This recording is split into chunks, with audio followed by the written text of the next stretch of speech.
Ok, c'est la rentrée, nouvelle chaîne, nouvelle émission. Mais avant de parler des news qui vont marquer cette année, revenons sur cet été, histoire de voir ce que ça augure de bon. Mesdames et messieurs, bienvenue.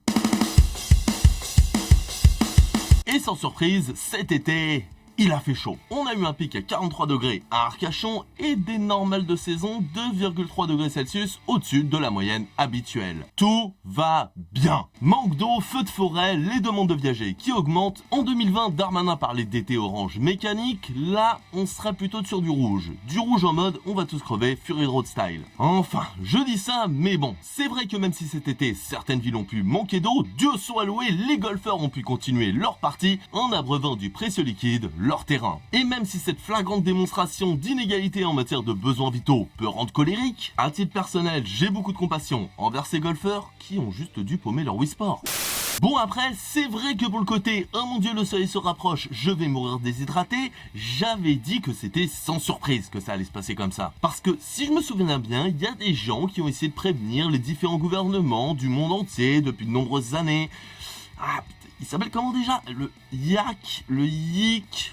Le YEC. Mais bon, ils ont pas dû le dire assez clairement parce qu'apparemment notre cher président avait l'air surpris de l'été qui s'annonçait et a juste répondu « Oups !» Non, parce que le numéro vert qu'on a eu, c'est sympa, mais préparer le terrain dès cet hiver, ça aurait peut-être été mieux. On aurait pu aménager des arbres, remplir des citernes d'eau, ça aurait été l'un des rares avantages à voir Macron élu pour 2 mandats. Mais bon, après, je comprends, c'était vraiment pas facile à prévoir tout ça. Qu'est-ce qu'il y peut ? L'écologie, c'est compliqué, faut bien s'y connaître. En plus, Macron, à la base, c'est un libéral, c'est pas vraiment son rayon. C'est pas comme s'il avait été élu champion de la Terre en 2018.